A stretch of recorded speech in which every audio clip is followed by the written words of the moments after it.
Best health packages up to 80% discount. Tirumala Diagnostics.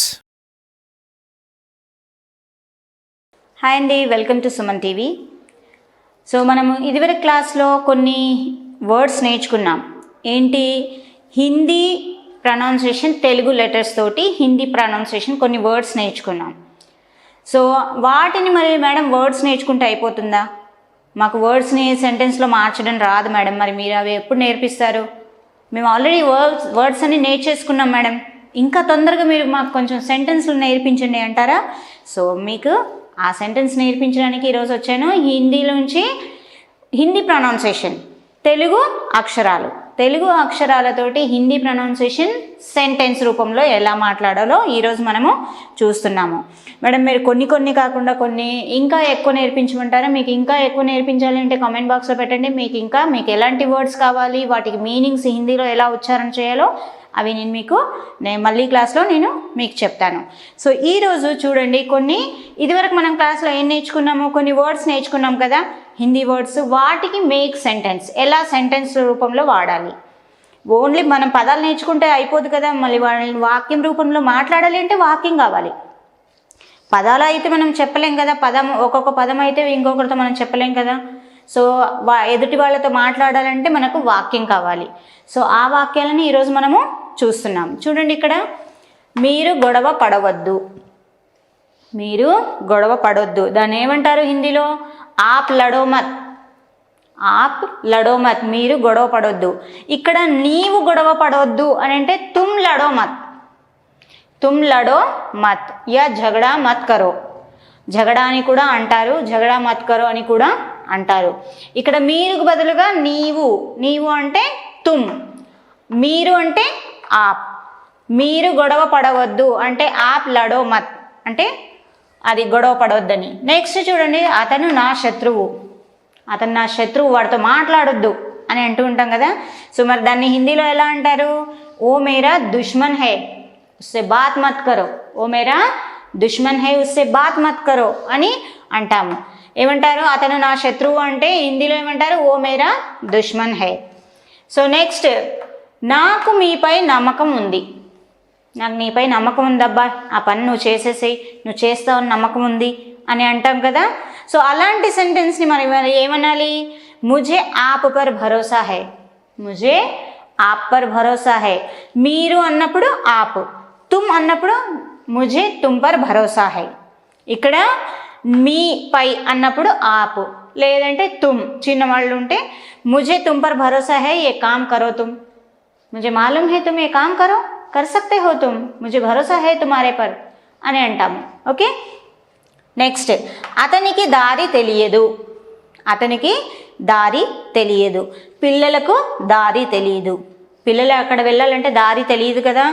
So ఉసే రాస్తా నహీ పతా yeah నహీ మాలూమ్, ఉసే రాస్తా నహీ పతా yeah నహీ మాలూమ్, ఉసే రాస్తా నహీ మాలూమ్, ఉసే రాస్తా నహీ మాలూమ్, ఉసే రాస్తా నహీ పతా రెండు యూజ్ చేయొచ్చు. సో చాలామంది నహీ మాలూమ్ అని యూజ్ చేస్తూ ఉంటారు, అది కూడా యూజ్ చేయొచ్చు, అదేం రాంగ్ కాదు. బచ్చోంకు, పిల్లలు, ఆల్రెడీ మనము పిల్లల్ని ఏమంటారు హిందీలో తెలుసు.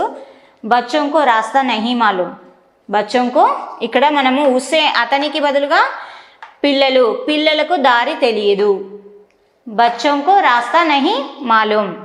నెక్స్ట్ వచ్చేసి, నేను తెలుగు రాయడం నేర్చుకుంటున్నాను.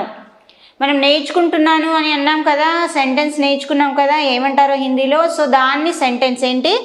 నేను తెలుగు రాయడం నేర్చుకుంటున్నాను. సో మై తెలుగు లిఖనా సీఖ్ రహా హూ, మై తెలుగు లిఖనా సీఖ్ రహా హూ. ఓకే. ఇక్కడ దోమలు చాలా ఉన్నాయి, మా ఇంట్లో చాలా దోమలు ఉన్నాయి అబ్బా, లేదంటే ఇక్కడ ఎక్కడన్నా కూర్చుంటాం కదా మనం, కూర్చున్న చోట దోమలు చాలా ఉంటాయి కదా. సో దాన్ని ఏమంటారు? యహ మచ్చర్ బహుత్ హై, చలో ఉదర్ జాయింగే, అటు వెళ్దాం పదా, ఇక్కడ చాలా దోమలు ఉన్నాయి అని అంటూ ఉంటాం మనం సాధారణంగా. మనం ఇప్పుడు ఇంట్లో కూడా దోమలు ఉంటాయి, ఇంట్లో దోమలు ఉన్నాయి. ఇక్కడ అనకు బదులుగా ఇంట్లో దోమలు చాలా ఉన్నాయి అనడాన్ని ఘర్ మే మచ్చర్ బహుత్ హై. ఇక్కడ ఇది చూడండి, ఇది తీసేసి ఇక్కడ తీసేసి ఇంట్లో పెట్టుకున్నాం అనుకోండి, ఇంట్లో దోమలు చాలా ఉన్నాయి. సో ఘర్ మే బహుత్ మచ్చర్ హై, ఘర్ మే బహుత్ మచ్చర్ హై అని మనము అక్కడ కావలసిన వర్డ్ని పెట్టేసి మనం దాన్ని మళ్ళీ కంటిన్యూషన్ చేసుకోవచ్చు. నెక్స్ట్, మా ఇంట్లో చుట్టాలు ఉన్నారు. మా ఇంట్లో చుట్టాలు ఉన్నారబ్బా, నేను బయటికి రాలేను అని అంటాం కదా. సో మా ఇంట్లో చుట్టాలు ఉన్నారు అనడాన్ని ఏమంటారు? హమారే ఘర్ మే మెహమాన్ హై యా రిశ్తేదార్. మెహమాన్కి బదులుగా రిశ్తేదార్ అని కూడా అనొచ్చు. హమారే ఘర్ మే మెహమాన్ హై, హమారే ఘర్ మే రిశ్తేదార్ హై. So both are same.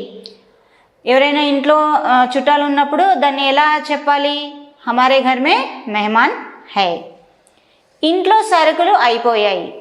మనకు ఫస్ట్ వస్తే చాలు మనం ఏమంటారు? సాధారణంగా మనం ఆడవాళ్ళం ఏమంటాము? ఇంట్లో సరుకులు అయిపోయాయండి అని అంటూ ఉంటాము. సో ఇంట్లో సరుకులు అయిపోయాయి అనడాన్ని హిందీలో ఏమనాలి?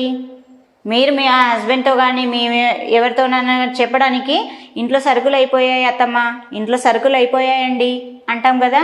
సో దాన్ని ఏమనాలి మరి హిందీలో చూద్దామా? ఘర్ మే సామాన్ ఖతం హో గయే, ఘర్ మే సామాన్ ఖతం హో గయే జీ అంటాము. ఓకే, ఇంట్లో సరుకులు అయిపోయాయండి అనడాన్ని హిందీలో ఏమంటారు? ఘర్ మే సామాన్ ఖతం హో గయే జీ అని అంటాము. నెక్స్ట్, నాకు తలనొప్పిగా ఉంది, నాకు తలనొప్పిగా ఉంది. ముఝే సర్ దర్ద్ హై, ముఝే సర్ దర్ద్ హై. ఇక్కడ తలకు బదులుగా మీకు పన్ను ఉంటే పంటి నొప్పి, నాకు పంటి నొప్పి ఉంది. ముఝే దాంత్ దర్ద్ హై, ఇక్కడ దాంత్ అంటే పంటి నొప్పి. ముఝే సర్ దర్ద్ హై, తలనొప్పి. సో ఇక్కడ మనము తలను తీసేసి ఏదైనా ఇక్కడ పెట్టుకొని ఆ నొప్పి కంటిన్యూగా వాడుకోవచ్చు. నెక్స్ట్, ముఝే సర్ దర్ద్ హై అన్నాం కదా. సో నెక్స్ట్ చూడండి, నేను పని నేర్చుకుంటాను. నేను ఏం నేర్చుకుంటాను? పని నేర్చుకుంటాను. దాన్ని మరి హిందీలో ఎలా అంటారు? మై కామ్ సీఖ్ రహా హూ, మై కామ్ సీఖ్ రహా హూ. ఇక్కడ కామ్కి బదులుగా మీరు ఇంకేమైనా పెట్టొచ్చు. మై పకానా, నేను వంట నేర్చుకుంటున్నాను అంటే మై పకానా సీఖ్ రహీ హూ అని చెప్పవచ్చు. సో ఇక్కడ కొన్ని పదాలు మనం తీసేసి వేరేది మీకేది కావాలో అది పెట్టి దాన్ని కంటిన్యూగా ఆ సెంటెన్స్ని చెప్పొచ్చు. మరి ఇవి కూడా మీరు కొత్తగా ట్రై చేస్తారని అనుకుంటున్నాను. ట్రై చేస్తారు కదా? Very good.